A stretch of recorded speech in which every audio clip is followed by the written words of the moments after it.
Well, we're gonna run Stephen's thing, yeah? Okay.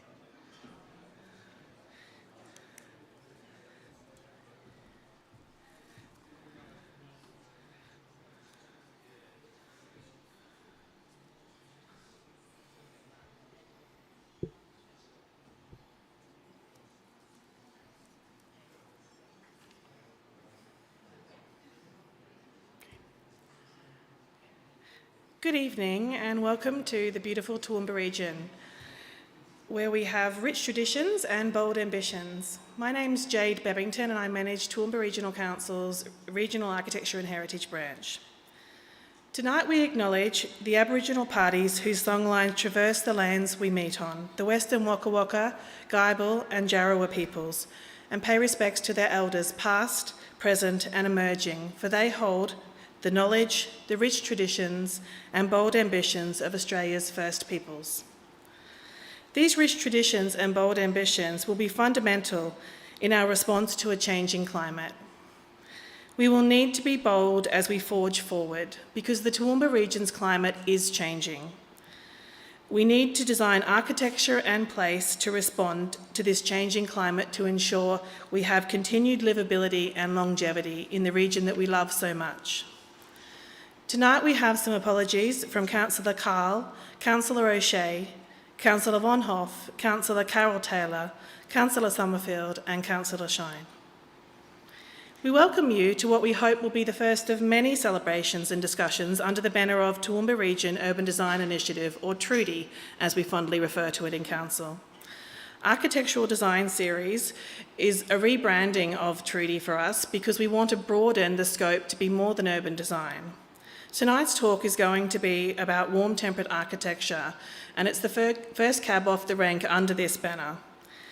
Toowoomba Regional Council has created the Toowoomba Region Design Warm Temperate Climate Building Design Guidelines and is ready to start the journey with our community to build more climatically responsive architecture. The delivery of and the journey that we've been on in developing these guidelines, and in addition to the need for further collaboration with the layers of all of our community, will ensure a positive future for our region. And it speaks directly to the themes of this year's Asia Pacific Architecture Festival. Tonight's event is one of the Toowoomba region's contributions to the 2022 Asia Pacific Architecture Festival. The festival delivers on an exciting and thought-provoking program of events promoting and celebrating architecture's pivotal role in the culture, sustainability and economy of the Asia Pacific region. The Toowoomba region's work addresses the 2022 festival themes of cooperate, co-design and coexist, which remind us that the health of our region and its community depend on the health of our climate. Research has shown that we are getting hotter and drier. This is perhaps not a surprise to most of us who live in the region. The tools that we have available to utilise in the design and delivery of the buildings that we have in our region do not consider the nuances of our locally specific climate. So Toowoomba Regional Council decided that it would source its own data and define the climate and its nuances as a starting point for future conversations about design. In collaboration with the Queensland University of Technology and the University of Southern Queensland, we have established a suite of benchmarks to understand and define our warm temperate climate. The Warm Temperate Climate Building Design Guidelines are focused on delivering an evidence-based product that is easy to read and easy to use to deliver climate-responsive buildings for the Toowoomba region. This is the first document in what we hope will be a suite of documents to enable and support climate-responsive design for our region. Toowoomba has a wonderful history of climate-responsive design. So before we dive into the details of the guideline with our fantastic panel who have all been involved in the development of these guidelines, let me introduce to you our first guest, Stephen Sims, who is a local architect and director of Sims White Architects. Stephen has a wonderful history in our region in designing both private and public architecture that is climatically responsive and relevant to its culture and context. He will discuss the local design profession's contribution to climate design. Unfortunately, COVID has struck and Stephen's son has come down with COVID, so he's not here tonight in person, he is here in spirit and virtually, He's provided a recording of his presentation, which we'll play for you now. So slightly different. We have learned to pivot under COVID, if nothing else. So apologies for the slight variation in the program, but I hope you enjoy Stephen's talk. Thank you. Hi everybody, I'm sorry I can't be here with you in the flesh, but after 2 years of pandemic, we should all know we have to plan for the unexpected. Tonight I'll be talking about rediscovering sustainable design in a warm temperate climate. So, what do we think of when we think of Toowoomba architecture? Do we think of City Hall or the intact streetscape of Russell Street? Perhaps the Art Deco that is the Empire Theatre or City Hall Theatre? Or do you think of traditional Queenslanders in Campbell Street or East Toowoomba? Or if you taste more modern, do you think of Grand Central? When you think of sustainable architecture, what is it that you think of? Is it the high-tech wizardry of solar panels and all the high-tech kit? Is it buildings covered in trees? Is it green walls and natural light? Or is it low-energy materials and natural materials in a bushland setting? Or do you think of a place? I know certainly early in my career, the Sunshine Coast certainly resonated as a hub of sustainable design with, the likes of Gabrielle Poole and John Mainwaring and Lindsay Clare. More recently, Bark. Certainly, the Tent House had a massive impact when it was first constructed on rethinking what dwelling could be in Queensland. I've been asked to introduce tonight's event. And it's very exciting having a warm temperate climate design guideline for Toowoomba because our climate is unique. But I've been asked to introduce tonight's talk with a short talk trying to tie together some common threads. This evening's event is part of a bigger event called the Asia Pacific Architecture Festival, which is considering the themes of cooperate, co-design and coexist. And what I want to present tonight really builds upon these themes. We celebrate the launch of our warm temperate guide with a specific focus on how it's exemplified and should be applied in Toowoomba. When we think of designing with climate, it's certainly all about coexisting with each other, but also about coexisting with our environment. Beyond this, the work that it's taken to get to this point of a completed guideline and also just the knowledge of sustainability and the techniques for our climate is certainly the result of a lot of cooperation, but also co-designing, although some of you might call it copying, but more so building upon years of good practice, best practice and adding new technology and new discoveries. And as you'll see sometimes, rediscovering what we already knew. Tonight I'd like to take you on a journey to rediscover that if you were to think about a place that has a strong connection to sustainable design, Toowoomba is certainly one of the first places you should actually think of. Toowoomba does have a strong history of sustainable design which has potentially evolved from our unique climate, which is often misunderstood by those that haven't lived here. Despite being only 120 kilometres from Brisbane and sharing similar annual climate figures, the reality of living here is actually quite different, as anyone that has lived here knows. I want to help you rediscover just how much our traditional architecture is influenced by our climate and how we can continue to adapt and respond to it today. Solar panels and green roofs and other tech can add to the outcome, but there's no substitute for getting the basics right. Rosie can certainly talk much more elegantly and eloquently about the detailed technical aspects of what a warm temperate climate is and how different and unique it is in Toowoomba from other warm temperate areas. But I want to bring you on a journey of how good design has responded to our example of it over the years and to inspire you to continue this in your future interactions with our built environment. So this is me. As a young architecture student, I still remember sitting in first year environmental design and it being like a light bulb moment when it dawned on me that no matter what climate you lived in, you could design a building that would provide comfort for its occupants with little or no heating or cooling. And that started a thread in my career that's never been far from the surface. Several years later, I wrote my undergraduate thesis, and it's on the screen in the picture behind me, which was looking at the synthesis of good architectural design and environmentally sustainable design by looking at case studies in the Australian context that had been awarded for their architectural merit, but still exhibited a high degree of environmental excellence. A key finding of this work was that any piece of architecture that was truly rooted in its context, by virtue of those connections, made a significant environmental response. A piece of design that responds to site and location just cannot not respond to its climate. This is something that has underpinned my work since, and something that we'll see runs deep within our historic buildings stock.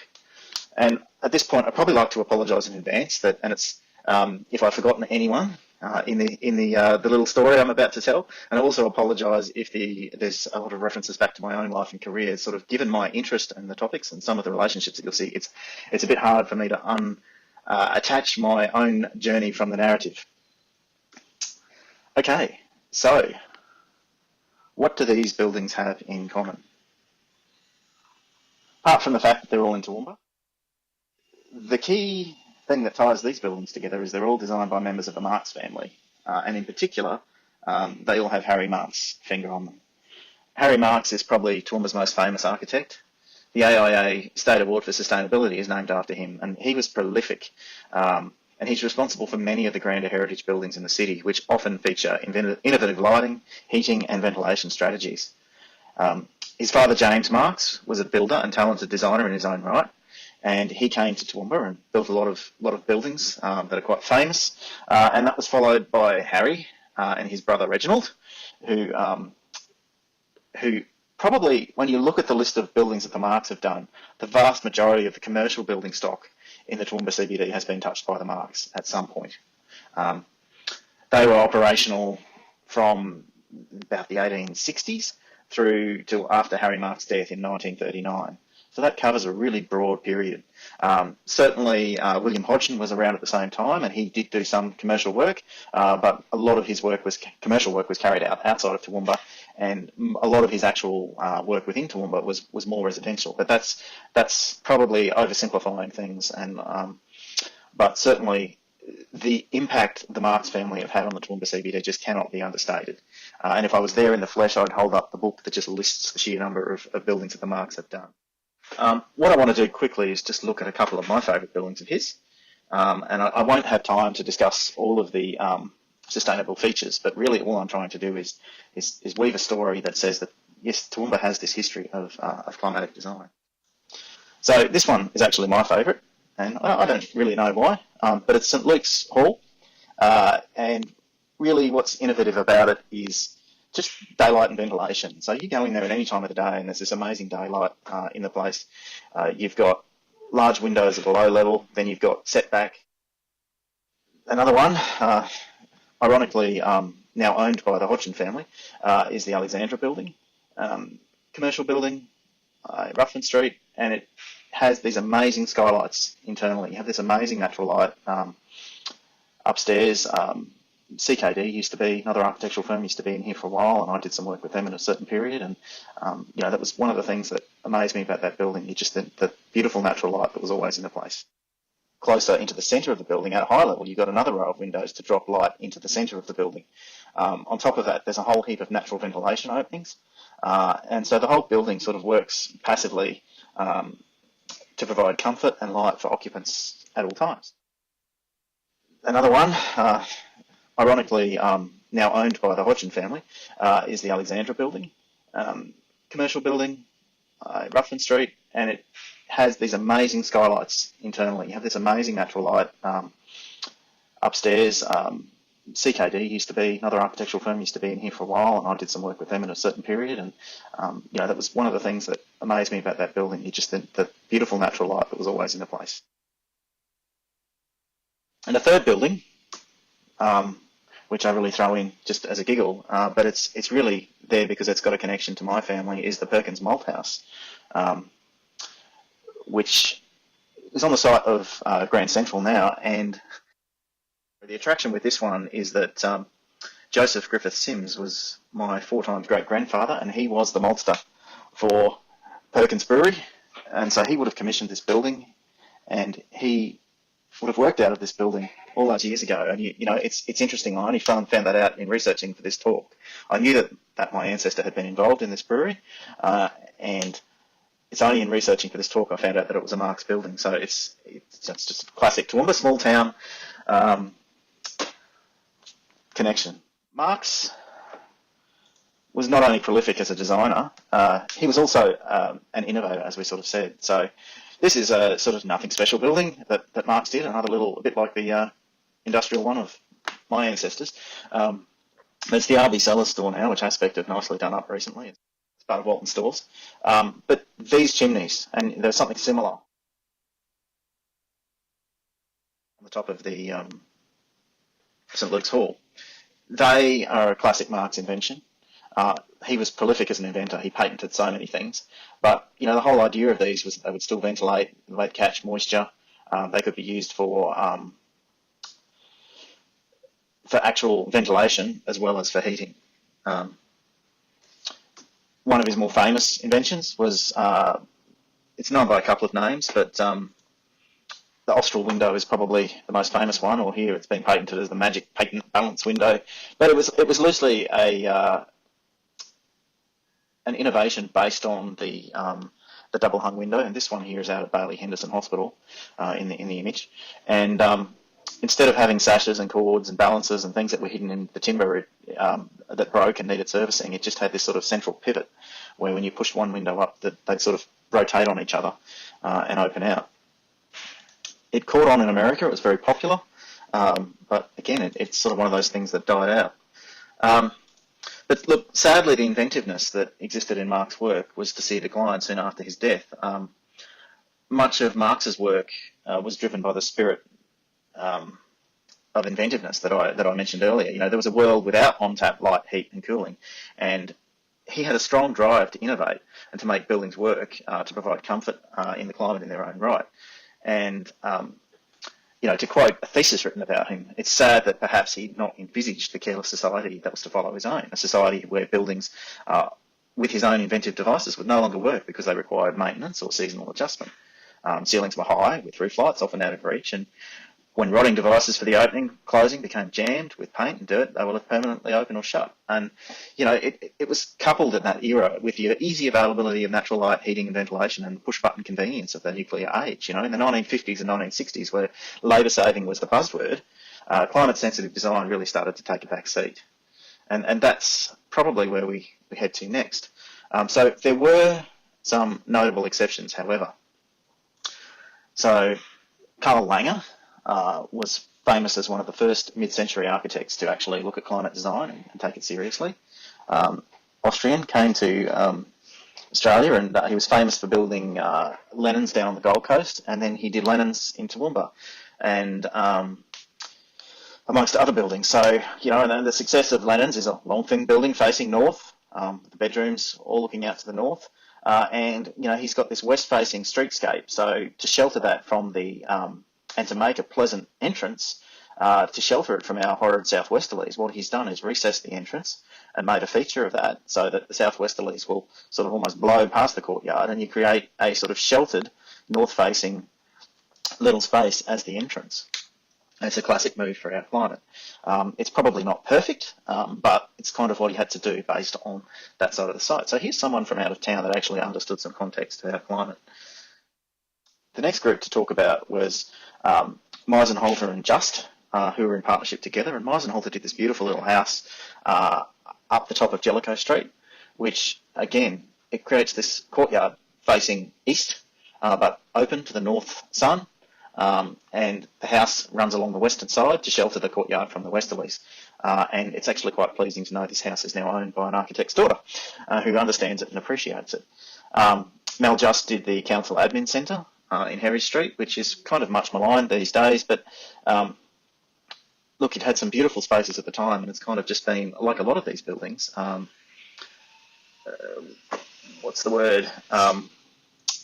added to sort of unsympathetically, and with the advent of easy light power, it's just all these little cubicles put in, and it's kind of actually gone away from the original intent of the building. So Marx's work was continued by this other more modern generation, but probably a lot of their work is like the Council Admin Centre, less intact. So this is the work of Cole Davidson, who ultimately followed on from Mal Just, taking over his practice. The other group that were around were the Brammers. The Brammers are still practising today. Frank Brammer, along with his partner Bill Durack, who was actually one of the Kings and Grass Houses Duracks from the Ord River, Toowoomba connection again. They did some really fine mid-century work. So Concordia Chapel, is one of Frank's buildings, as is this house that we looked at doing some minor work to earlier this year. Classic Toowoomba plan. So the range views out here to the east. So the main living area faces east. All the bedrooms get our summer breezes through them from the east. But then all of the living areas, there's a second living area over here, face north to get north sun. And then this bedroom wing actually shelters this outdoor space here from the southwesterlies when they come. So again, classic Toowoomba moves. Face everything north, open it up to the east for your summer breezes, but shelter yourself from the west. And probably in the day, here we've got doors here and here, so the ability to open up the space and close it down. So that's Frank. His son Nigel is the first architect I worked for in town, and his brother Paul. Nigel passed away a couple of years ago. Paul is still practicing, and Nigel's son Max, who's also practicing, just done this house up on the range, but again, same sort of thing. Open to the north, connected to the site, sheltered from the southwest. So other people that deserve a mention, the Hodgin family. So again, William Hodgin, Brian Hodgin, still in practice. Brian's well into his 80s and still working, and his son Anthony. This is one of the commercial projects that William did, Canberra Hotel. Barry Wisson was also around. He must be well into his 80s as well now. Did some really interesting work in the mid-century era. And Greg Kratzman, my favourite building of his, the McNabb building. So all talented architects and working in this town. And again, like I said, sorry if I've missed anybody. So that's sort of the second generation that did pick up on some of those themes through that period of, what would you call it? Less interest, the period of wonder and science and it come to solve everything. So then there was the third generation, which I probably count myself over. And so this is where we come back to my story and probably the story of my contemporaries. So here I am as a graduate. After graduating in architecture, I married and I moved to Toowoomba and I started working with the Department of Public Works. So this is probably a point to talk about a side tangent about the influence of the Department of Public Works in Toowoomba and our current gold medalist this year, Don Watson. So I was fortunate enough to work with Don on a number of projects. Most important in the connection to this narrative was probably Block B at Toowoomba TAFE, and probably also automotive as well, which has a number of sort of innovative sustainability features, particularly around daylighting and water. But Block B, I must admit my role was very minor, but the project in this one, but the project was groundbreaking at the time, going on to win the National Sustainability Award from the AIA, and it worked. It had some incredible mixed mode features and pushed the limits of what the technology could do at the time. So each classroom had these glass bricks to control glare and provide optimal daylight into the buildings. The large louvers would open and let fresh air in, and actually it came across and up the corridors, drew across the space, and then was vented out through a ridge in the centre with these ends of the building were open and just screened in, as you can see in the stairwell photos. And so that the air would flow into the building. Once it reached a certain temperature in the classroom, the windows would automatically close and the air conditioning would kick in. So, that was quite something in its day in terms of the technology. But on top of that, it had got a lot of things right as a basic. So this courtyard here is facing north, and the building itself shelters it from the west. So that's a pleasant space in Toowoomba all year round, and it's often got kids in it. And then in terms of actual reading areas, they had a lot of windows facing to the south. And so that built on a lot of the work Don had done at Redcliffe Library, and took the learnings a step further, and then went on to win the AIA National Sustainability Award in 2007. At the time, Project Services prided itself on being an industry leader in the areas of BIM and sustainability. So the next building I want to talk about is Micah Hearn Centre by Tony White, my business. And after the success of those couple of buildings, the next major green project the organisation took on was the Queensland State Archives at Runcorn, which was by Brett and Watson. Again, no relation to Don, but that built on some of the stuff that Don had done, and particularly in the technology areas and air conditioning, using thermal storage and things like that. But so soon after this, in the dying days of the Bligh government, before the Newman era closed us down, QTAO commissioned 3 Green Star office buildings, William McCormick Place 2, in Cairns, which was done by Cox, the Micah Hearn Centre in Maroochydore, which was done by Tony, and the Dandiri Contact Centre, which I did. So these last two buildings really gave Tony and I a chance to take our learnings and our credentials and try them at a larger scale. The organisation started out on the projects reaching for the stars, workshopping how we could take the learnings from Don's work and Breton's and push the boundaries further. In-house consultancies work together in an integrated design environment to break down traditional cells and how to achieve the best outcome possible. And, this wasn't without its challenges. So this is Dandiri, this is my work. Both buildings, both mine and Tony's, went on to achieve 6 stars Green Star rating. Dandiri won many awards, including the top Australian Lighting Award, Queensland Project Management Awards, and as well as the top Engineering Award in Queensland, the Hawken Engineering Award, for its integrated engineering approach, getting all the disciplines to work together. But the award that was most special to me, personally, as a Toowoomba local, was the Queensland Award for Sustainability, the Harry Marks Award, which we won in 2010. So our own practice immediately started on the heels of this with the demise of project services brought on by Campbell Newman era. We no longer had the resources and the big organisation. And so similarly, our focus shifted from one covering the whole state to looking back at our local environment. We found ourselves asking the question, what is Toowoomba architecture? And how does sustainability look with a slightly smaller S on it in that context? In short, we started to think about how we could build a truly regional aesthetic of place and climate. And in the same way that Sunshine Coast architectural identity is tied to climate, what would that look like in Toowoomba? And it kind of got answered in our own building at 111 Campbell Street. But it seemed we weren't alone. Look, amongst the younger firms, a number of younger firms have picked up that thread and asked that question, who and what is Toowoomba today? And I think Council's tagline of rich traditions and bold ambitions is really highly fitting for our city. A number of developments have been done recently in an attempt to answer this and do it in a way that embodies our climate, urban context, and as well as paying respect to the rich history and traditional building forms of our town. So these include our office development here, same sort of thing. It's north facing, it's sheltered from the southwest, it's got a beautiful courtyard on the north, you can see in the slides here, and that just is beautiful all year round. You can be blowing a gale in 7 degrees and horrible on the street side of the building, but on the back side of here it's warm and in the sun. And then internally it has the most amazing natural light and natural finishes, and it's a wonderful place to work. So other projects worth noting are Walton Stores by Aspect, same thing, outdoor restaurants facing northeast, sheltering the site from the west. And, Rose follows a lot of the same themes. Our own office development was a distinct attempt to do this, as well as Walton Stores and Rose by Aspects, and the Amaroo project by Elia that I showed earlier in the bushland setting, which won the National QMBA Sustainability Awards. So, following on from this, and what is Toowoomba architecture? Look, a number of other projects. So the Foundry project up the top here and the Mills Precinct by Aspect, and to a lesser extent the Annex and RSL by us and the Goodshed.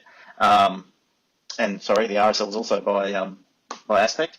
And also the Longs Building by Struxy. They've taken this work further and looked at how does urban renewal in a heritage context work, and what does that mean, and how does it work with sustainability? And so there's a greater narrative about sustainability working within the cultural renaissance that Toowoomba has gone on in the last 20 years, and that's the time that I've lived here, 25 years, where we've moved from a sleepy country town that really, when I came here, looked to Brisbane for its identity, to a city that wears its heritage comfortably and looks forward to a brighter future. It's my hope that moving forward we'll see sustainable design outcomes, sustainable design as an integral, part of this, and designing for our unique climate as something that we can't separate from our heritage. So, with that in mind, I hope that little narrative that I've woven starts to help you to think that Toowoomba has this long history of sustainable design, and it's always been a part of our context, and that merely by engaging with our environment and engaging with our streetscape, we will create something that is unique, that is of Toowoomba, and that will have a sustainable outcome. Thanks for your time, everybody.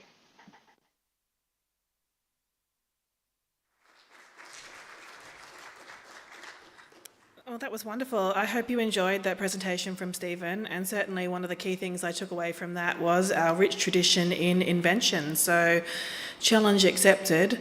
On behalf of the building designers and architects for the Toowoomba region, I feel like we need to reinvent that need for invention. I love that there was such a strong theme there in delivering things that are relevant for climatic response specific to our region, and I see no reason why we can't bring that back to the fore. So, next up, we have the fabulous Belinda Sanders from ABC Southern Queensland, who has promised to leave no stone unturned in grilling the keen minds that have researched and developed the guidelines. What we've done while the team takes their seats, we've got a short video to introduce the 4 panellists, so we'll play that for you now. Thank you.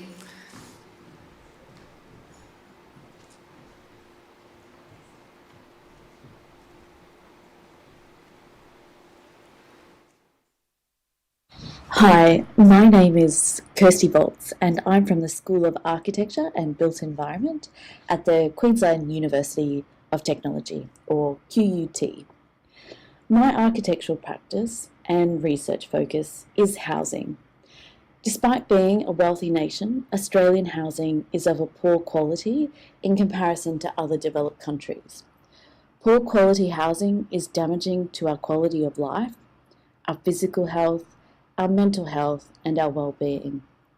Good quality housing keeps us safe and comfortable, helps us to live longer, and can even bring delight to our daily experiences. Good design is an essential foundation for good quality housing. I'm a passionate advocate for better design and quality of housing, for homes that will make us healthier, happier, and more resilient. My name is Dr. Liz Brogden and I'm a lecturer in Built Environment Design in the School of Architecture at the University of Queensland. The Toowoomba Warm Temperate Climate Study and Design Guideline project has been a pleasure to be involved in, especially the multidisciplinary nature of the research team. This is what excites me most about this project because as a design researcher in the climate change space, I bring a big picture perspective to the project. Through my work, I try to connect all the different aspects of sustainability at a societal or a systems scale. So I try to understand how climate change is connected to environment, economy, politics, and culture, so that we can imagine a sustainable future for our buildings and our towns and cities. My name is Dr. Minsky. I am a researcher and lecturer in climate science at the University of Southern Queensland.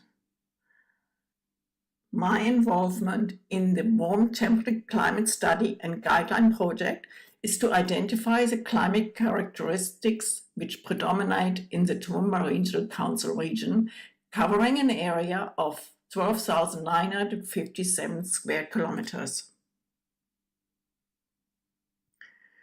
Australia has one of the most variable climate in the world. The Toowoomba Regional Council region receives the highest rainfall in the summer months. Overall, rainfall has been declining across the region, looking at long-term data. Average maximum temperatures have increased, and so have the overnight temperatures over the past 30 years. This means that days are warmer and night times too. If we consider climate change projections into the future, it is predicted that rainfall will continue to decrease and mean temperatures will continue to increase. Information about Toowoomba's regional past, current and future climate can help industries, governments and communities plan for and adapt to a variable and changing climate. I'm Dr. Rosemary Kennedy. I'm an architect and adjunct professor at QUT. I sometimes call myself a pracademic.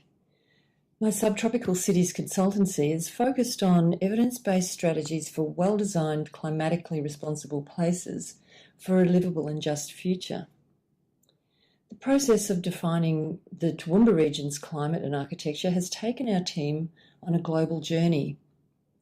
An image that really struck me on that journey shows how Australia's most livable temperate areas have been cleared of native forests and grasslands since European settlement. To look up at Toowoomba's spectacular wide blue autumn sky and high cirrus clouds is literally to see snow borne on cold, dry winds from the polar south, and is a sure sign of a change in the weather. As the local climate becomes warmer, drier and windier, growing drought-resistant vegetation and trees for shade and shelter will be more important than ever, ensuring the community can continue to share the joy of outdoor living. Buildings and vegetation working together are key ingredients in the local warm temperate climate now and into the future. The Toowoomba region's new design guideline describes how. As a pracademic designer, I'm really looking forward to seeing the guide's practical design tips benefiting the whole community.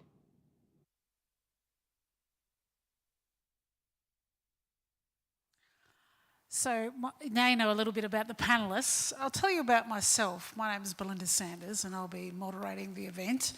And I work for ABC Southern Queensland, so not an architect, a journalist. But my family are all architects. So my sister is a practicing architect in Perth. My father was an architect and quite a prominent one in Queensland, based in Mackay and Brisbane. So I know about design without being an architect itself. I'm not talented or artistic enough to do the 7-year course that was the degree back then. This is, by the way, the first year that the Toowoomba region has participated in the Asia Pacific Architecture Festival event. And I want to say, as a layperson, that you do not need necessarily an architect on every project. But architects are trained to understand climate and how a building fits into the landscape.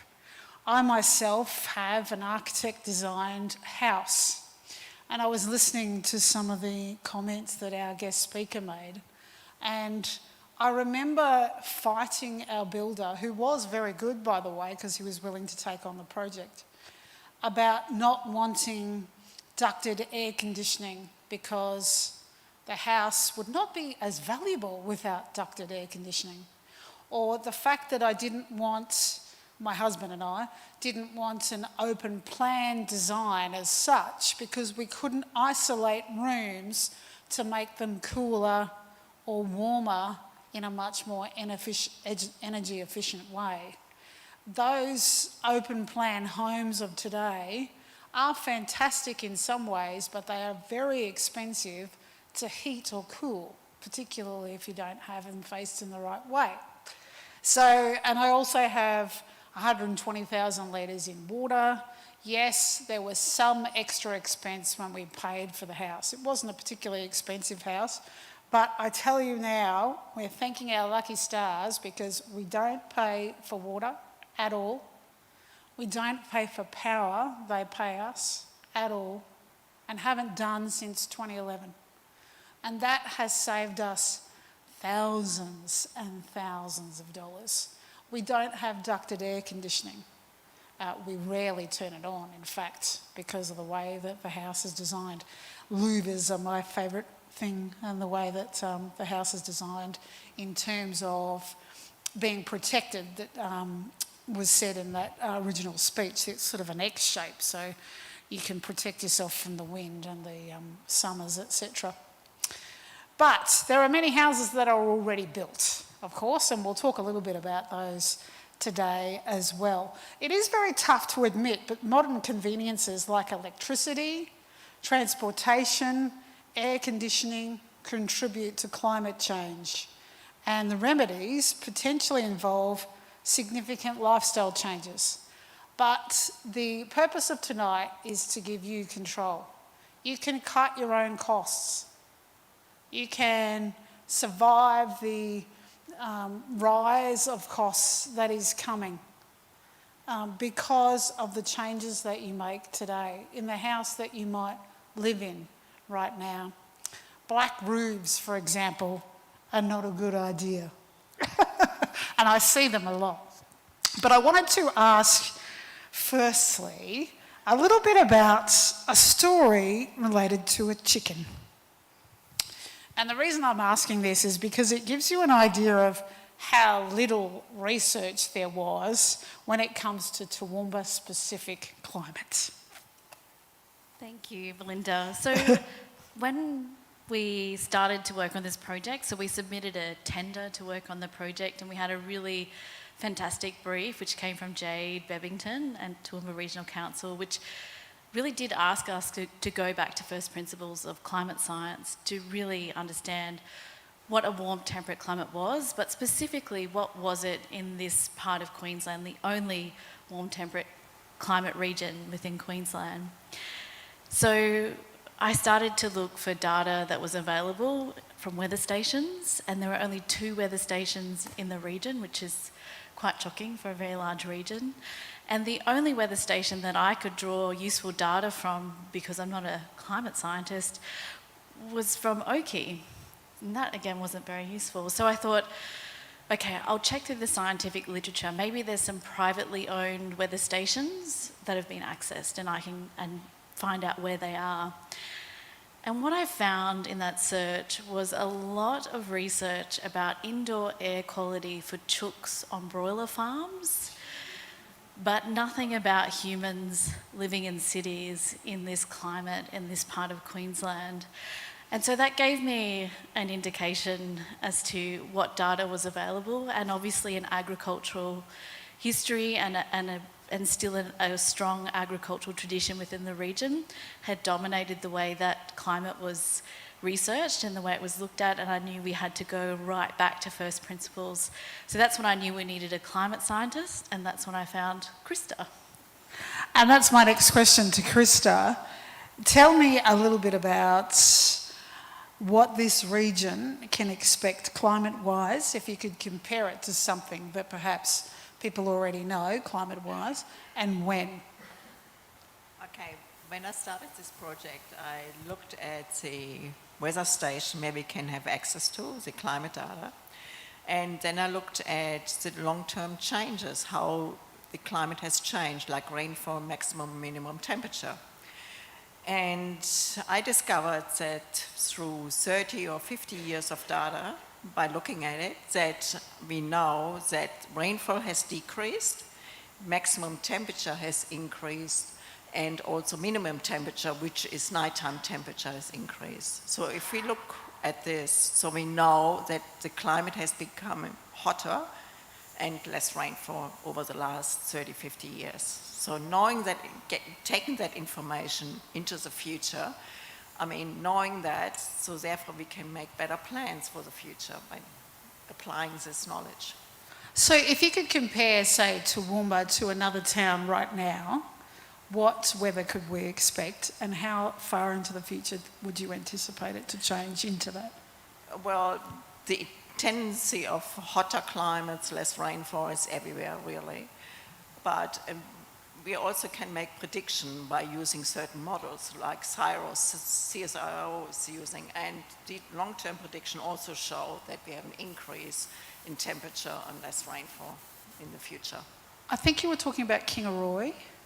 Yeah, is that right? Yeah. Yeah, there are documents to say that... Just a little bit closer. Yeah, sorry. So that was a document that we took from an Australian government organisation. So the prediction is that the Toowoomba climate by 2030, you can expect that your region will be more like that of Kingaroy as a kind of benchmark in terms of how rapid the change is occurring. So if you've been to Kingaroy, that's an indication of what Toowoomba will be like. And I wanted to ask, is there a difference, and can you break it down? Climate scientists are different to weather forecasters, by the way, quite different. It's a different training, different ability, different science. But can you have a look at the differences, for example, between Toowoomba City and Clifton? Is it broken down that much? Yeah.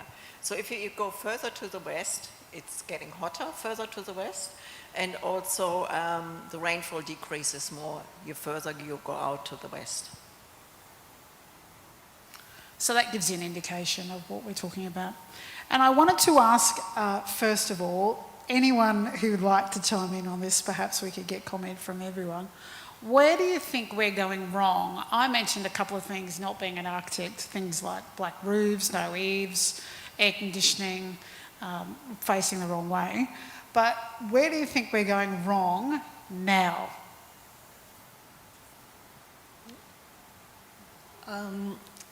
Where we're going wrong now is just really designing our houses as if they could be anywhere, rather than as part of this climate. And the other thing is that we design them as if they have no neighbours, or we're not part of a context. So all of these things that Krista has been talking about with regard to aridity and increasing heat and lack of water, to me, that means that we really, and I think one of the images that first came up when Kirsty was speaking was the suburbia that leaves no room for meaningful trees to grow between buildings or on the streets. So where we're going wrong, from my point of view, really is the largest house on the smallest block. And so we're not leaving space for trees, and this is going to be really important in terms of a healthy and livable and sociable places in the region in the future. And I remember back in the 90s, my father was fighting the Mackay Regional Council then because they wanted to knock down a 100-year-old fig tree because it was in the way.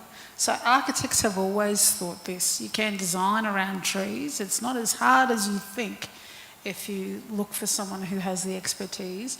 And I wanted to ask you, Krista, how a tree... And I know that, say, for example, in cities, Toowoomba being one of them, lots of cement, lots of roads, lots of bitumen increases temperature a lot. And I wanted to talk to Krista a little bit about how trees can pull that down. Yep. A little bit like East Toowoomba, we need more of that. Maybe not pest trees, but a little bit like East Toowoomba, a little bit more like that. Yeah, when you have got these concrete surfaces, then when you've got rainfall falling onto that surface, that runs off, that actually not infiltrates the surface. So, and that heats up the surface. So therefore, when you've got these concrete surfaces, you've got a hot city. You're generating hot city, hot street, hot driveway, whatever. But if you've got more grassy areas there, that cools everything down because the water can infiltrate the soil, keeps the soil moisture up. Therefore, the grass and trees can grow, and that keeps everything cooler. You've got evaporation occurring as well. And that's why courtyards are often talked about, because it mitigates the heat, correct? Yeah, yeah. And is a tree different to a bush? Because I know when people talk about houses, particularly some of the developments that you see that the houses are in massive rows and they extend out, keep growing out of the city, exponentially. They don't have a lot of trees, but they do have plants. And I wonder whether people understand that there's a difference. I would think having more trees is better than having little bushes. Yeah, it cools everything down and gives more shade as well. But of course we don't want the trees to actually cut daylight or to make the house cold. So it's important that the design of the landscape and design of the building is taken care of in an integrated and very deliberate way. Yeah, so it's important to think about the design of where the tree might be. For example, deciduous. Would that make sense? Yeah, so deciduous trees to the north and to the east. So that means that in summer they give you the shade, and then in winter, when they lose their leaves, you can get that, what we call passive solar heat gain, which means you get free heating from the sun into your buildings, and especially those lovely kind of north-facing courtyards, which I think is really the definitive, or one of the definitive design strategies for the Toowoomba region, is that courtyard space. What sort of some of the designs that you like in the past that you think that And I'm talking generically here, some of the additions in designs of the past that you would like us to revert back to a little bit in terms of little things that people can do in their house that they aren't really doing now. Look, there's lots of things. I think being really efficient in your planning, small houses that are cleverly designed are really good, and that leaves space for that, what we call deep soil planting. It leaves space for large trees to grow. It leaves your garden open, and of course we live in the garden city, so to have space for those gardens and also space for when it does rain, that moisture can penetrate into the soil. So those smaller houses are quite admirable because they do so much. I think also the open plan kind of trend, I think that's starting to move away. I think it's funny sometimes when you look at project homes, they now have what call a media room, and I think the only reason they have a media room is because open plan spaces are so awful, and so they've had to kind of compensate with this separate space, where in fact separating your living areas helps you to control the climate and indoor temperature within those spaces. And I think just having that local knowledge and expertise. So we met so many talented architects and building designers in this region. There's no need to buy a house that was designed by someone in Brisbane or elsewhere and marketed here. Talk to building designers, talk to architects. They can even save you money, and they can certainly save you money over the lifespan of your building. And maybe I can ask at least 3 of the 4 panellists on this. How can people cut costs and be more self-sufficient without breaking the bank? What are some of the things that the average home, perhaps some of those homes where they aren't particularly efficient right now, what could they do to make things better that isn't going to break the bank? I can add something to that actually that builds on from what Kirsty was just saying about the media room. And perhaps the future will see these rooms used as kind of climate-safe rooms. So if you do have a limited budget and you don't want to be air conditioning or heating an entire living space, to maybe have one space in your house that you can retreat into during those difficult days of the year where it's exceptionally cold or exceptionally hot. So that's definitely a budget approach to climate-resilient design. Absolutely. What were some of the challenges of the project? Maybe all of you could answer that.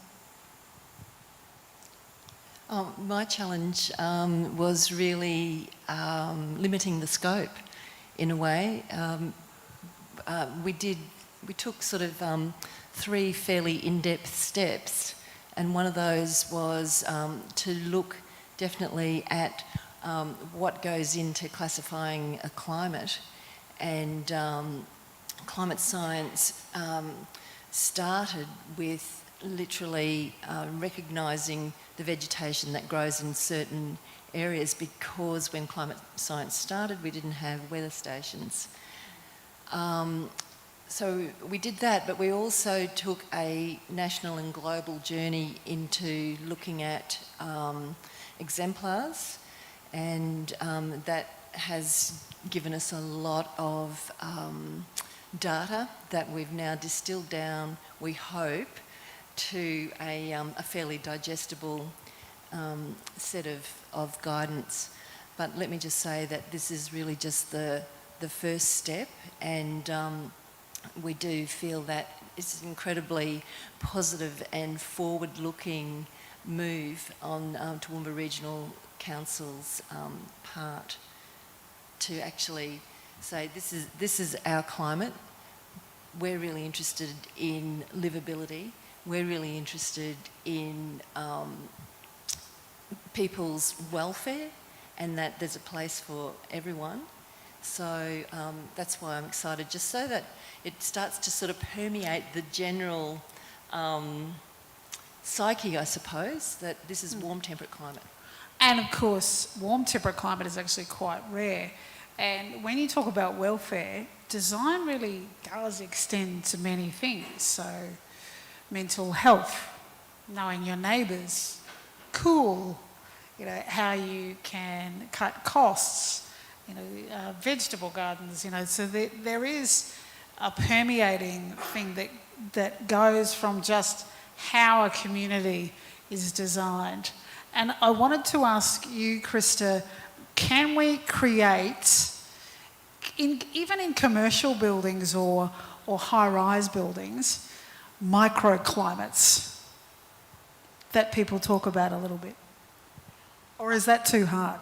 Oh, I'm sure that's possible by including plants inside the building, but I'm not an architect, so really we should be asking one of these lovely ladies here, because that's what they do. I mean, I can only look from the climate perspective, but you asked an earlier question, what were the challenges in this project? So I would like to answer that too from my perspective. Just move your microphone a little bit closer. My perspective, because we really had only 2 weather stations, which is in the Toowoomba Regional Council area. So I had to draw some data from other weather stations which were slightly outside. But when I was talking to the university about this, that we have only so many, then they thought, okay, why don't I apply for some funding to buy some more weather stations? And that's exactly what I did. So we've got 4 additional weather stations now within the Toowoomba Regional Council areas, which I couldn't include in the study because we need long-term data, but for the future that is available. Yeah. That's really fantastic. Good outcome. On the question of microclimates, I think no matter what you're building now, we have to start having a conversation about, it's not about doing the least amount of harm to the environment. It's now about what can you contribute back to your neighbourhood? How can you make the microclimate better? How can you design a building that actually makes your neighbourhood cooler, more habitable, that helps to capture, diminishing rainwater, and that also encourages you to meet your neighbours, to know them, and to have that sense of community and responsibility to people around you. So how do you design with the neighbourhood in mind?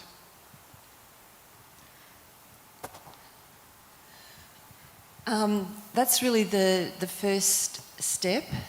So to look beyond your boundaries, and I'm not just talking about houses here. The guide talks about the main kinds of buildings that make up a city, and 3 of the main things really are about the form and shape of the building, the availability of shade trees, and also the surfaces of buildings. So you've mentioned black roofs already. This is a trend, like we as architects have got to be really careful, because sometimes you might design something for a particular place for a particular reason, and it might happen to be black, but it might not be for this kind of place. And similarly with open plan. So these kinds of things suddenly take on lives of their own, because people are drawn to sort of the visual imagery rather than the reason why things are done. So we just need to be a lot more aware of orientation, the way that buildings face. So if we've got a new block, what's there already? Is it overshadowing my lot? Is what I'm proposing going to block somebody else's sun, or is it going to be beneficial? Is it going to shelter from the wind? So it's I don't really think it's, to use a bit of a cliche, I don't really think it's rocket science, but in a way it's just becoming a lot more aware. And I think if kids just know the basic path of the sun in the southern hemisphere and why north is so important, comes up in the east, goes down in the west, doesn't change. It's a really important thing to know about livability. And that's important to know. Like, if you moved somewhere else, it would change, because it depends on their climate. Well, if you move to the northern hemisphere, but the latitude and the longitude, but the latitude in our country makes a difference. And Kirsty mentioned that this part of the world is one of the most northern warm temperate climate zones in Australia. So we have other places in Australia that are also classified warm temperate, like Sydney, Adelaide, Perth. But if you think of those places, they're quite different from Toowoomba. So Toowoomba's latitude means that it's the angle of the sun is something that we really need to take into account. So when you were asking before about what we can do now to improve existing houses, for example, we need to take a good look at external sun shading. Are we blocking the sun out when it's in the heat of summer? And are we letting it in winter when we really want to warm the interior? And that's something at the moment, at the very least, we do have very dramatic seasons in Toowoomba, and I'll ask Krista if that's something quite unique, because I suppose we're high up. I do like to make the comparison, especially working with consultants from Brisbane, that in Brisbane winter is just a word, it's not really a season, where of course in Toowoomba it's actually a proper season. It is, yes.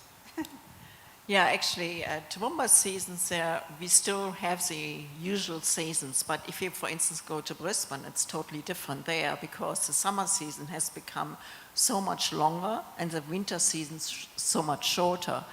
So, so we know that. So incorporating that information in your building plans is important, but yeah, that's what I would think. Can we talk a little bit about commercial buildings and how they differ to trying to create more livability in residential hubs? How do you do that, or how do you transfer that to commercial buildings? By commercial buildings, do you mean office buildings, or are you up in... City. Yeah, okay. So our reliance on mechanical heating, ventilation and cooling has dumbed down, I think, the way that commercial buildings are designed. And so, again, it's this case of could be anywhere, particularly when it comes to the fashion of enclosing a building in glass. Glass happens to be a fairly inexpensive way for a building to be closed up, but it doesn't do the occupants or the city a lot of favours. So again, we need to be thinking about benefit to the city in terms of design. So commercial buildings, we currently design those as something that we call compact. That means we're trying to enclose a lot of floor area with the least amount of walls. And in this climate, and also on the coast, and in our design guidebook, we talk about a northern orientation where we want the longest walls facing toward the north. A compact building, every side is pretty much the same, so it doesn't treat the different orientations differently, and we rely on technology to actually do that. But if you've ever worked inside a glass building, no matter if they're meant to be low E and reflective glass, you still can actually cook on the inside. So what we do is replace external shading, because it's too late to retrofit it, with internal blinds, and that brings a whole other set of issues.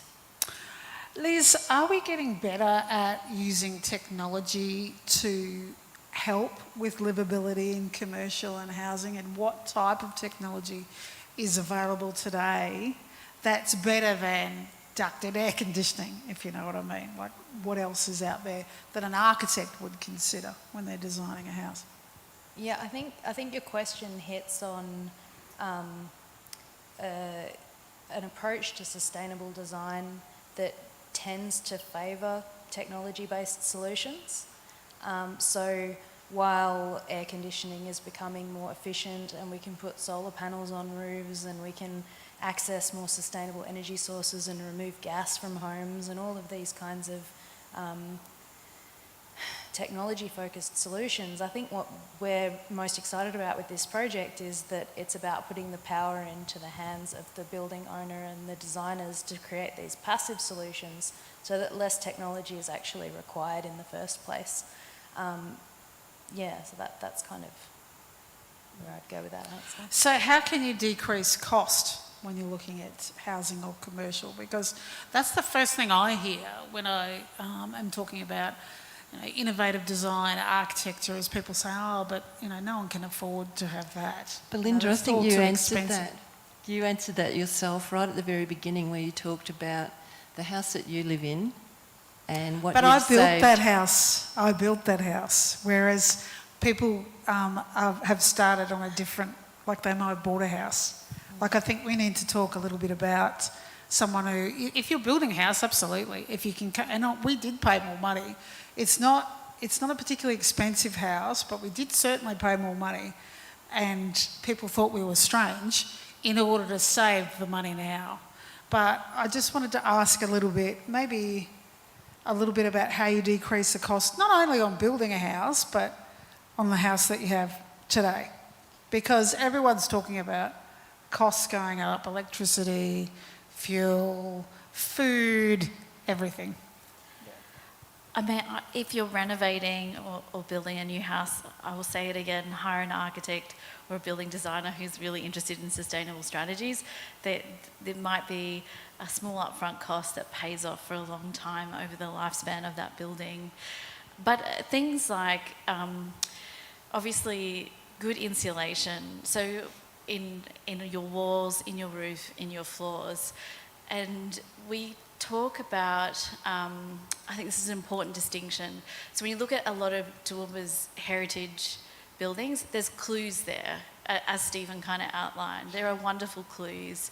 And the materials that are used, so that what we call thermal mass, so those kind of building materials that absorb heat and or keep cool in when you need to, those are cues that you can borrow from. But perhaps with the benefit of some of the technology construction now, I would say it's thermal resistance over thermal mass, and that means actually what's inside the wall is probably more important now. But also the materials do help as well. But that's a key part to starting that. Spending money on good window and door seals as well, just to kind of help you keep whatever that comfortable and stable environment within your home is really a good investment. I mean, those are some really practical tips that you could... And do you go in this report, just for the benefit of people who might not have read it, do you go into things like drought resistance and flood resistance? Because, of course, Toowoomba has had floods. We do talk about the future climate, and in particular, probably the most concerning thing is that diminishing rainfall. And what you can do about that is minimise your hard surfaces. So once upon a time, when you would design a driveway, instead of concreting the whole thing, you would have 2 small lines of concrete that your car tyres would go over. And that meant there was more topsoil that could absorb water.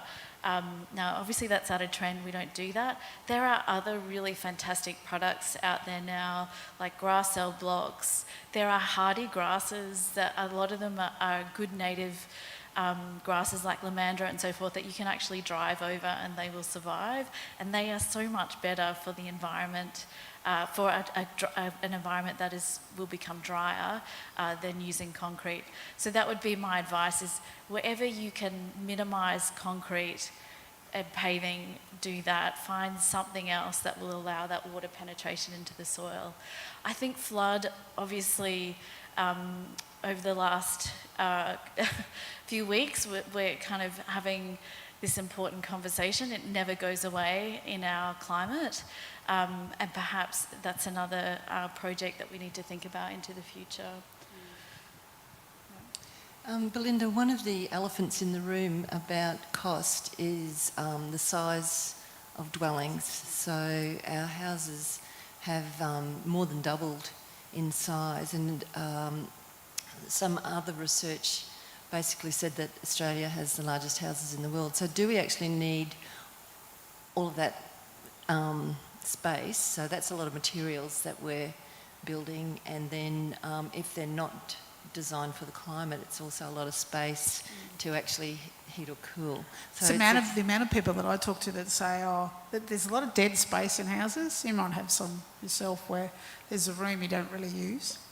So that's really what I think it's more than double now. The 1950s were like a quarter the size of the homes in Australia today. Yeah, so absolutely.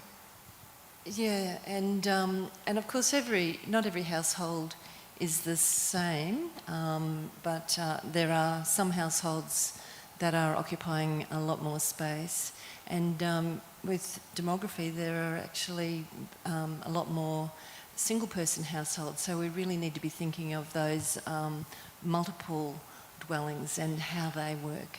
How do we educate the public about the benefit of smaller homes without the general population saying that's just going to be a slum? Well, this is a first step, and I think it's great that Council have committed the funding towards this project to show that they're committed to a sustainable future for the region.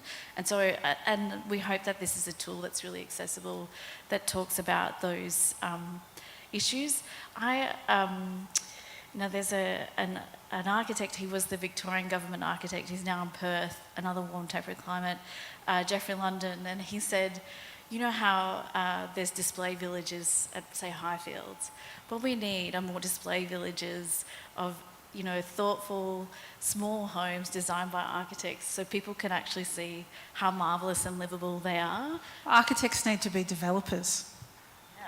Yes, absolutely. Liz? Do you have any thoughts on that? Because the tiny home is, and I also think that there's this problem in terms of the perception in the public that tiny means, horrible. And it doesn't necessarily. Yeah, I think it becomes a question of value versus cost. So if you're thinking about the life of a home and investing quality in it, that maybe you'd spend 3 times as much in terms of monetary value on materiality in the knowledge that it's going to last for 4 times as long. So you might end up with a real long-term vision for your home rather than thinking of it as an economic investment that you turn over and move on from. So I think what's interesting about the problem of climate responsive architecture is that it's a very complex problem with lots of different layers. And so it's about ensuring that, for example, this project, it has a very defined objective.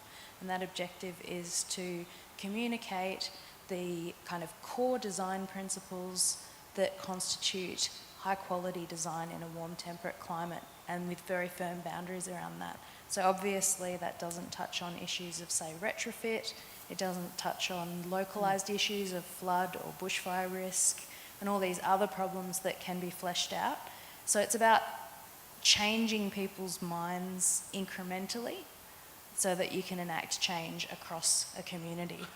And I just wanted to ask, what is a tiny home and what your version of it is, because it might be quite different to the average person what they think a tiny home is. Are we talking units? Are we talking townhouses? Are we talking something else? What is a tiny home? Well, actually, there is a sort of display home event that happens here in Toowoomba called Sustainable House Day, which is run by Renew. And there are some really great examples that you can go in and see, and people generously open their homes.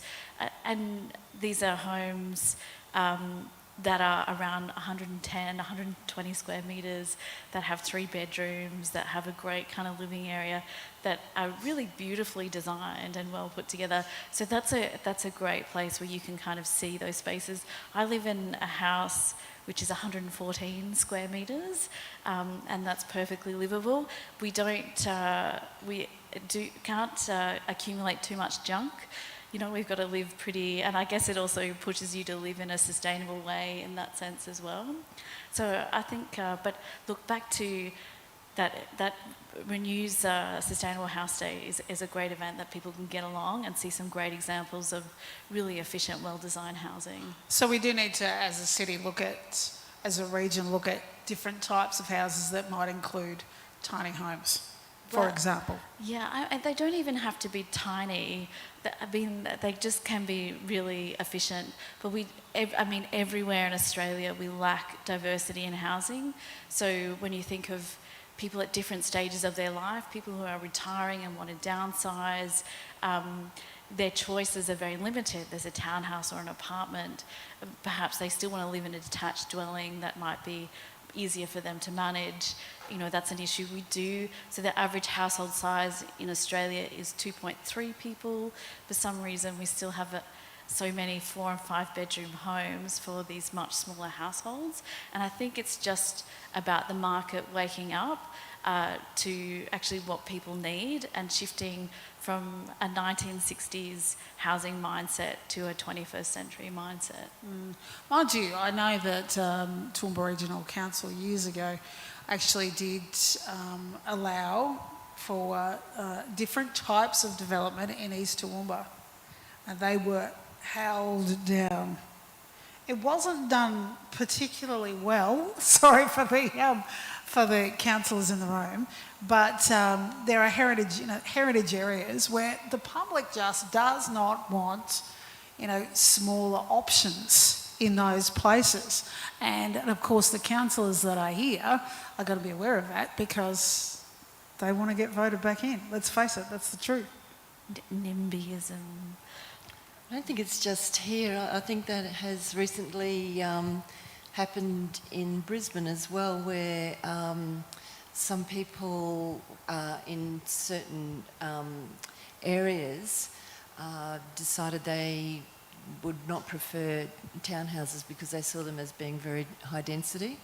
And as Kirsty just mentioned, when people do want to switch from their family home and stay in their neighbourhood because that's where all of their friends and networks are, they're finding that they cannot actually find a smaller, more manageable home to live in. So, yeah, it's definitely a cyclical thing. So it is. It's a big ask for people to be thinking systemically, but everything is connected, yeah. Christopher, I can ask you, I know this is not a climate science question. I'm asking your personal opinion. So when will and what will potentially change people's mindsets in terms of surviving climate change or taking control of climate change themselves in their own environment? Is it a generational thing? Will it happen sooner than we think? Well, we know it's already happening. We know that. But the marketplace, I have to say, the marketplace here, what I hear from builders all the time, I don't know whether it's right because I'm not in the building industry, but what they say all the time is the market doesn't want it. Well, if the customer asks for it, then the architects and the developers, they have to, produce something like that. Otherwise, they lose the customer because they look somewhere else. Eventually, they will all wake up and say, okay, we have to actually produce what the customer wants. The customer is right. Good answer. I just wonder whether that'll be, when my 13-year-old buys a house. It's probably a bit too late.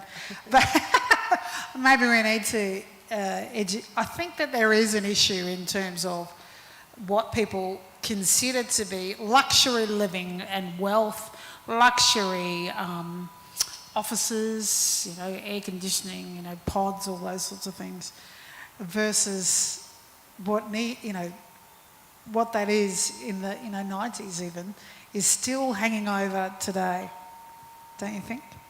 I think so. I do wonder about how, I think there are a few things that are happening now that we will all just have to shift. I think whether or not people want energy efficient housing, that isn't even a question anymore.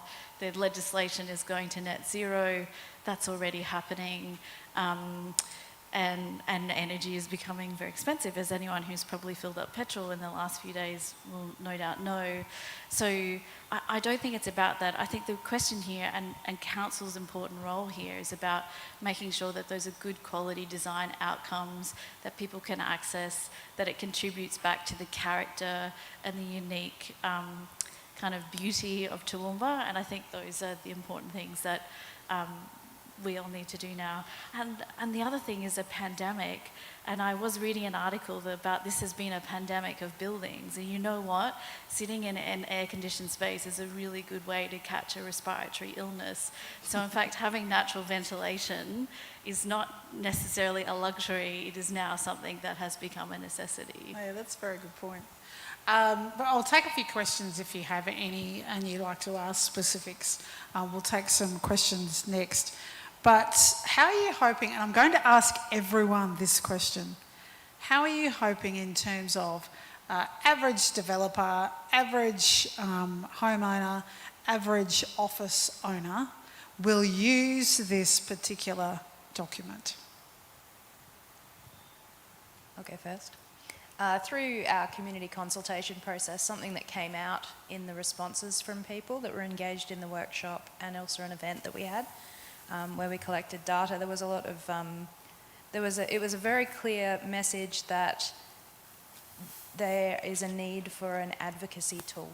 So there's a lot of very rich knowledge already in this region when it comes to building design that's climate responsive, but communicating those principles well to clients is a challenge. So I guess my hope would be that the guideline can be used as a tool for advocacy for good design with clients by building designers and architects and developers. Interesting question. Developers who I've spoken to have always said, just tell us what you want and we'll do it. But that to me is a regulatory approach which council doesn't necessarily have at its disposal when it comes to building matters. So as Liz has said, this is an advocacy tool, and it's also to give clients the right words to ask the right questions of builders and of developers. But if they don't do it, then they are going to be left behind, really, because the whole world is moving towards low energy, or zero energy, or net zero, or zero positive. Yeah. Yeah, it's basically educating the clients in the first place, and then the clients goes to the architect or the developer and says, I would like this in my house. Can you please, do this? So maybe taking it from the other side, the customer would like a certain thing, so we let the customer know what's possible, what can be done, and then they go to the developer, to the architect, and then I would like this place. And if the particular architect can't provide this service, then they go somewhere else and they lose a customer. So do it that way as well. So it can be a two-pronged approach. I guess I hope if young couples are spending their Saturday mornings looking at display villages, looking for a plot of land to build their first home, that they can look at the orientation of the streets, they can see if there are street trees, and they can make a decision. And if the blocks aren't oriented in the correct location, there are not enough parks, there are not enough street trees, then they won't buy blocks of land in that estate, and then we'll see developers have to meet the market. That's what I'd really like to see. So I think Jade has the roving mic, so we'll take some questions. Thanks, Belinda. My question is, firstly, what a fabulous exercise you're doing. This is fantastic. And obviously, that need for sustainable architecture and building and knowledge sharing. As an artist, I get sad when I drive through developments where houses look the same and there are no trees. And I loved that idea that you were all discussing about variety.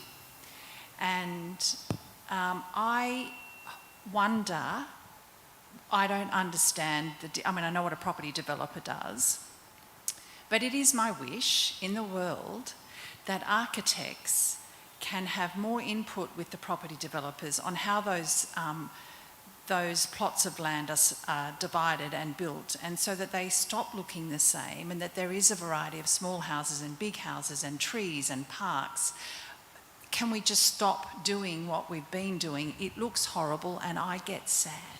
But who like, I don't know whether maybe the councillors in the room can answer this. I mean, covenants is one way that architects can do that, but that's really a developer thing, that they would put on a covenants. I'm wondering whether a council has the ability to put on a covenants, whoever is in the room. I'm not sure that they do. I can suggest something.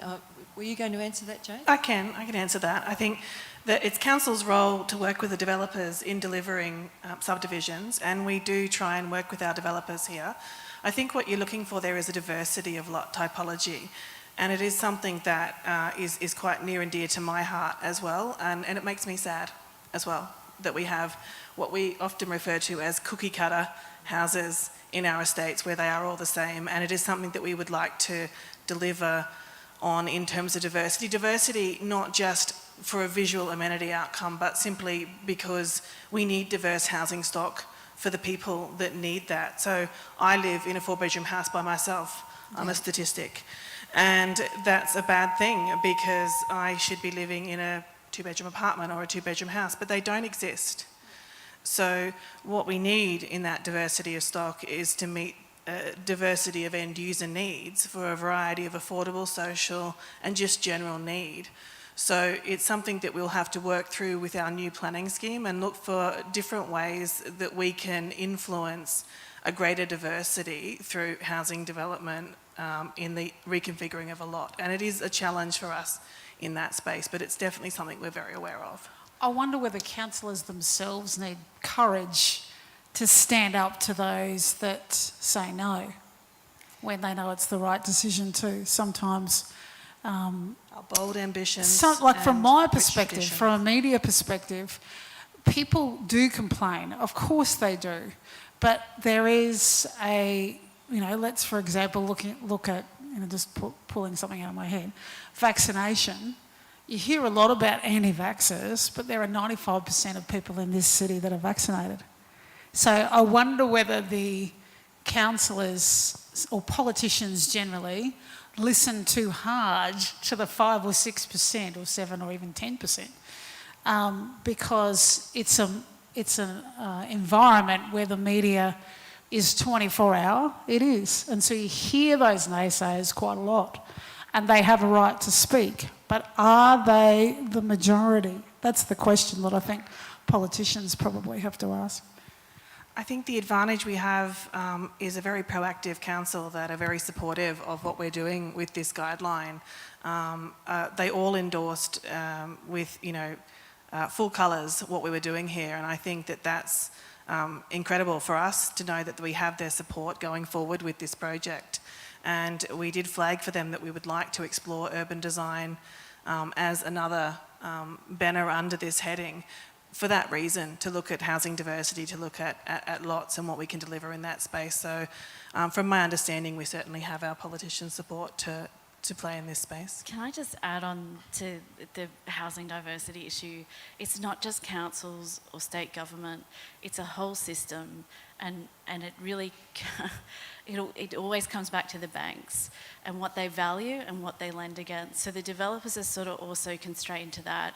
Unfortunately, a 2-bedroom house in our current housing market has a very low value, and that's probably the biggest barrier to housing diversity, is in fact the way our banks value property. I could go on about that, but it isn't developers, it isn't local government, it isn't state government, it's a whole housing system that is 60 or 70 years old, that needs massive transformation, and it's bigger than one level of government. Just quickly before we move on to another question. Yes, Belinda, I think our questioner has actually given Council a little bit of a solution to the problem. and coupled with the design guidelines. So where council can come from, like they cannot speak specifically about building matters, but they can talk about character and identity. And the guidelines give council the, the starting point for that, and subdivisions that lack character and identity because they don't respond to place or context or climate are just not going to be acceptable. Another question? Thank you. Just wondering, with regards to the last Governor-General's report, that I think was 2016, it actually showed that there was stagnant growth for density housing or smaller dwellings, as you were talking about, and also for commercial, just interestingly, in the Toowoomba region. So I'm just wondering exactly what would be driving that. Is it because people aren't being given incentives to move into smaller homes, and that developers are responding to that perceived demand for bigger houses?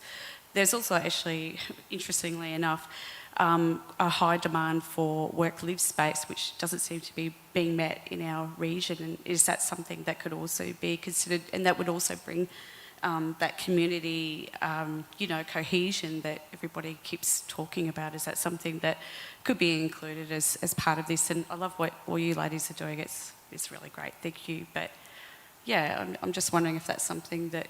Oh, and actually, is there any examples that any of you know about in other areas that Toowoomba Council could look to where there have been incentives or so on that have driven change in the way these new housing developments that just swallow up large parcels of land, how they can be done so much better?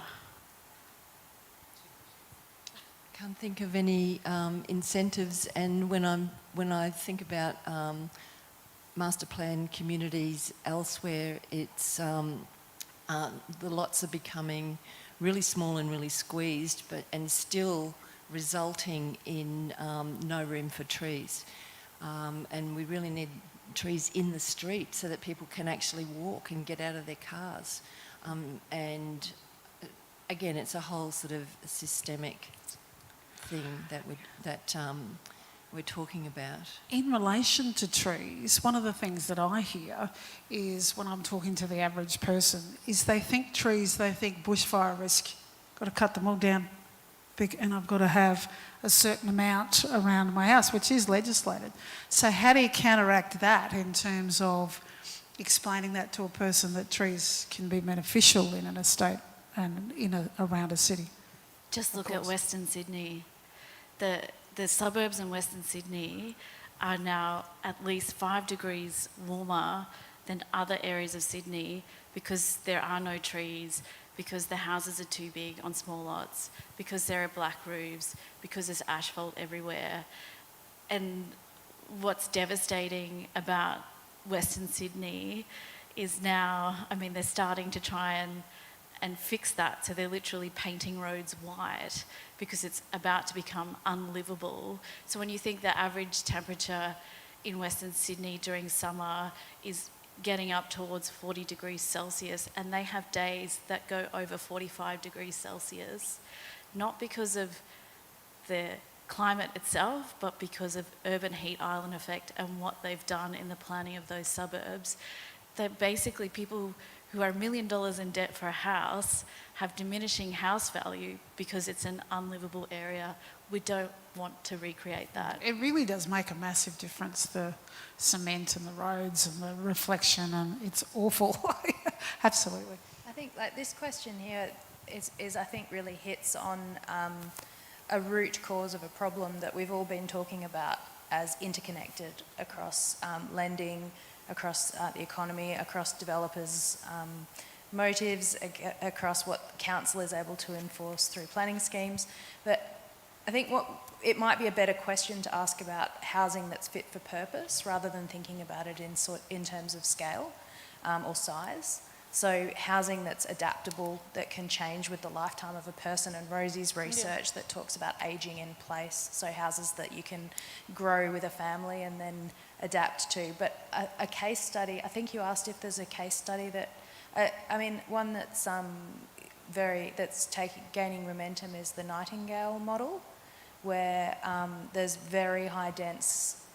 There's in Melbourne Breathe architecture, very high density, small apartments. So it's targeting that kind of entry level housing in mainly Melbourne, but it's starting to branch to other cities. And what they do is there's like, I think, a $300,000 entry point for and that people put the money in up front. So it's sort of a co-funded model. And rather than that space existing within the apartments, they have public space that's shared, and the apartments are adjacent to a train station with shared bike racks, so there's no parking on site. So they're starting to think about how these architectural interventions are kind of like an acupuncture in a city of how it can enact change, and even thinking about the life cycle of the investment. So there are limitations on what kind of a property value increase in terms of a turnover that the owners of the apartments can't then turn around and make a resale quickly for profit. So it starts to create this kind of long-term value mindset rather than profit-driven, speed, economy thinking. Yeah. Another question? Yeah, probably just picking up on that longer term value thing. Like Australia, the 2050 and all the targets in the interim are very exciting, but my concern is that we'll just throw band-aids when they get closer, that, here's $10,000, quickly pop solar on your house, who cares what's happening below the roof line. Internationally, or maybe at a state-based level in other states in Australia, have we seen leadership better done in this space, where we've seen government intervention to say, rather than $10,000 for solar panels, maybe if you're creating a new home, $10,000 for consultancy or advice around how you should actually site your house, not just being like, here's the last ditch effort, 10,000 litres of water, solar power, and if we've got money left for a battery, great work. Like, is there any more proactive incentives happening in the world, or is that a utopia that's just in my head? I don't think it's just in your head, if that helps. I think we all want that. I think, I mean, you're speaking to I think we need to attack it from all angles. So this problem is too complex for incentivisations or subsidies like that to solve the problem. We need to be coming at it from policy. We need to be coming at it from community education. We need to be coming at it from subsidised interventions. We need to come at it from changes to lending structures. So this is, one thing about the guideline that's so accessible is that it sets in place these real actionable, discrete, practical things that people can do to feel empowered, because the problem with this issue of climate change and climate responsive architecture is that we can very quickly become overwhelmed by the magnitude of the problem. That is true, and I hear that a lot. People think, oh, but I'm only one person. Governments have to change this, countries have to change this, and they do have a big part, but that doesn't mean that you can't take control of your own personal surroundings as well in terms of house design. A comment about incentives.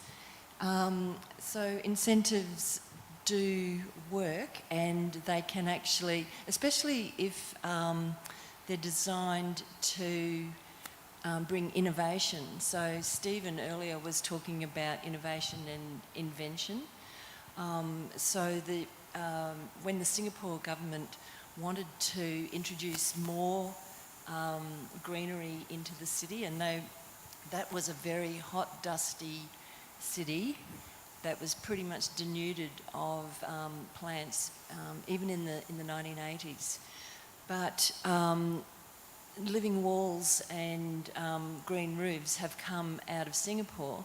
They didn't legislate for it, they actually provided an incentive. Nobody knew how to do it, and people started to experiment and to show how it could be done.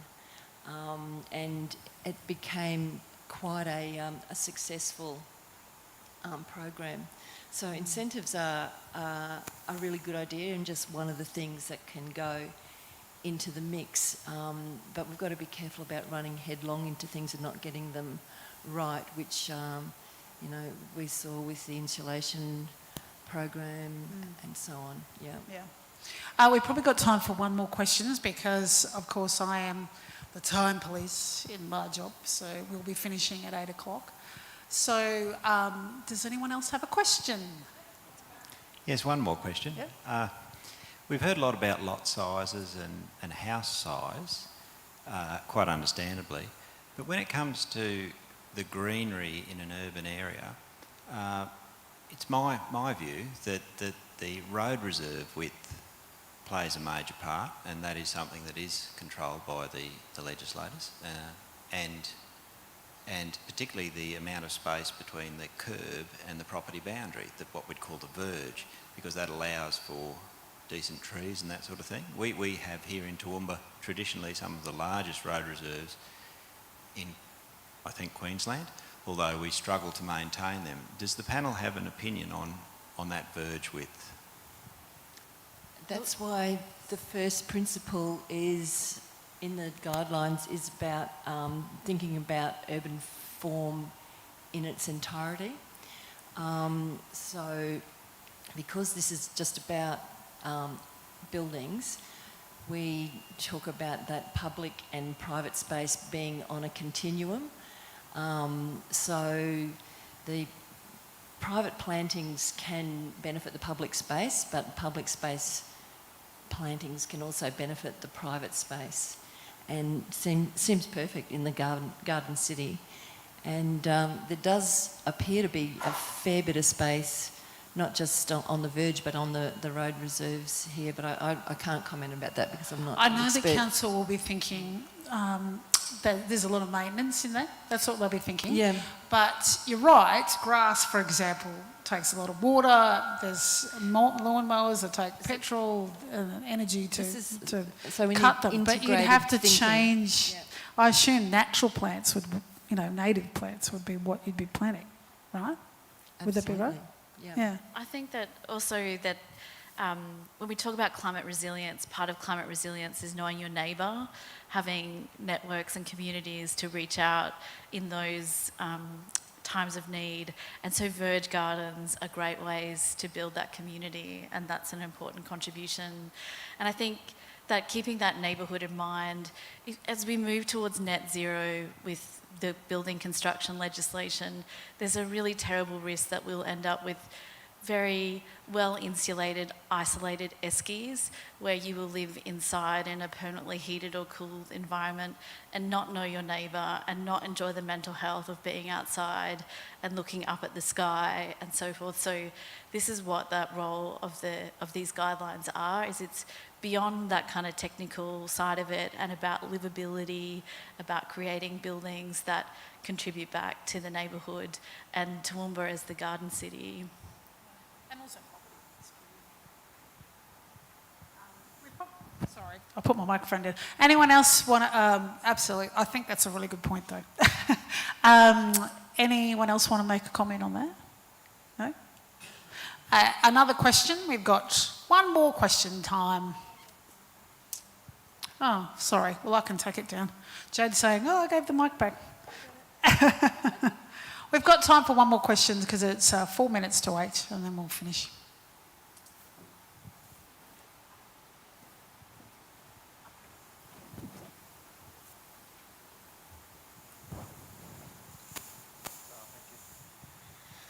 Thanks, guys. I just have a quick question about probably more the life cycle cost of homes and whether or not there was any investigation into, how in the modern sort of way we're living, how often houses are actually turned over, and whether or not that is somehow impacting or creating a reluctance for people to actually invest in sort of technology in homes because they don't sort of live in it long enough to see it out.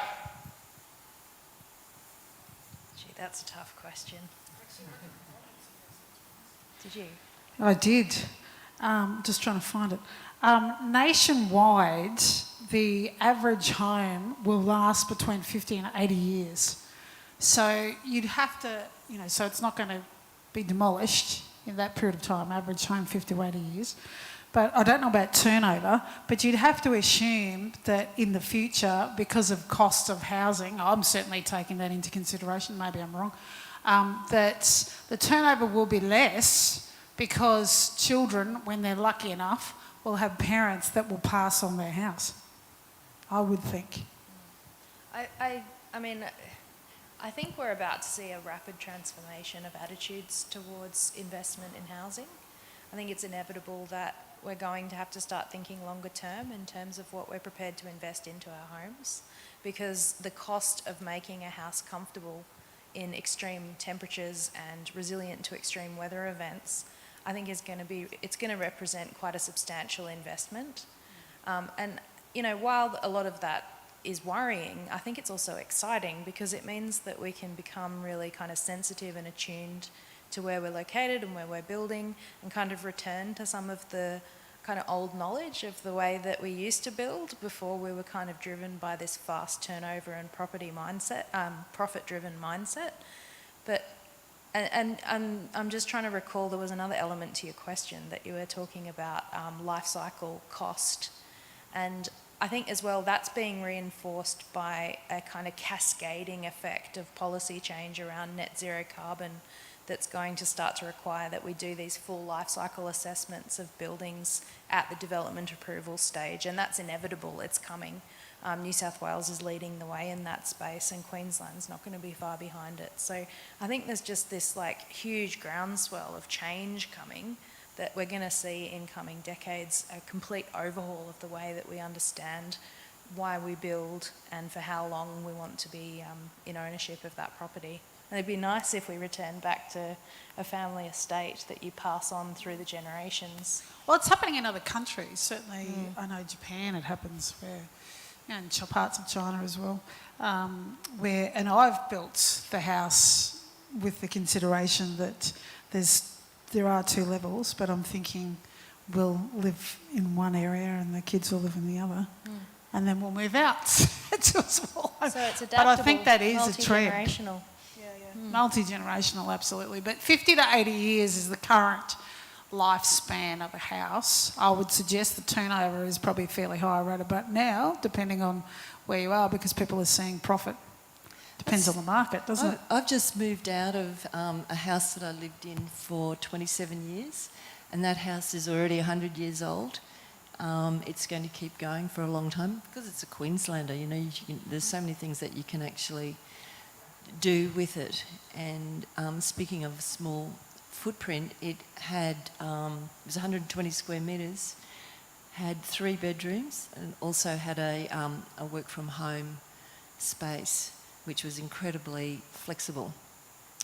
So it can be done. It's just that there's a standard way of building, which is the project home way. But even a project home, even if it's very large, it comes with a few bedrooms. So like the mansions of old, they can be subdivided. And don't you think because, you know, if you have that ability to do sliding doors to close off rooms, then that gives you flexibility to change that room use down the track. So, you know, there's lots, you can slide doors in and out to try and close them off if you still like the open plan thing, but it also allows for flexibility in the future. I would hope that it would be a lot more than 50 to 80 years, but that's the current rate in Australia.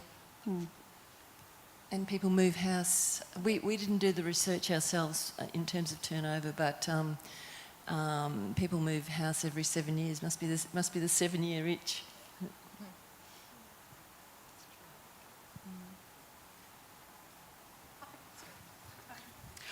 You do have time to talk to, I'll just stand up. I can't actually see you down there, so I'll stand over here so I can see you. You do have a little bit of time to speak to our panellists, so please take the opportunity. They'll be around till about 8:30. Yeah? So if you want to ask any more questions or you're a little bit shy, take advantage. I think from my perspective, one of the key elements is, we talked a lot about these, but every person in the room would probably know at least 40 people. Tell them about it, particularly if you know a younger generation who are thinking about buying a house, or older people who are thinking about where their next move is. Tell them about it. I think that the document needs to get out there in a lot of cases by word of mouth. But thank you so much for being here. Really appreciate your time. I'm going to pass it back to Jade because I do have to point out, as every panellist has said, that without Jade, she's done an enormous amount of work, and without Jade, the document wouldn't have happened. So hopefully it'll be used as a model in a different way, because Toowoomba is unique in other regions throughout Australia as well. So thank you very much, Jade.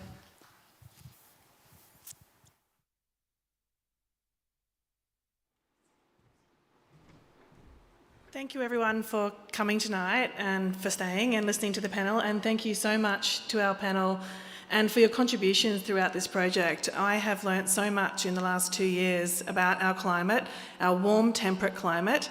I have learnt that we really do need to keep talking about it and labelling it, because I think that's the key. Is, you know, we've spent the last 20 years reminding people about the subtropical climate around Brisbane and the Sunshine Coast, and now we need to tell people about our warm temperate climate so that it just rolls off the tongue and people understand what it is and can talk about it comfortably, and they understand the nuances of it and the distinctions about it. So it's going to take time, but I hope that you'll all be our partners in crime in getting the word out there.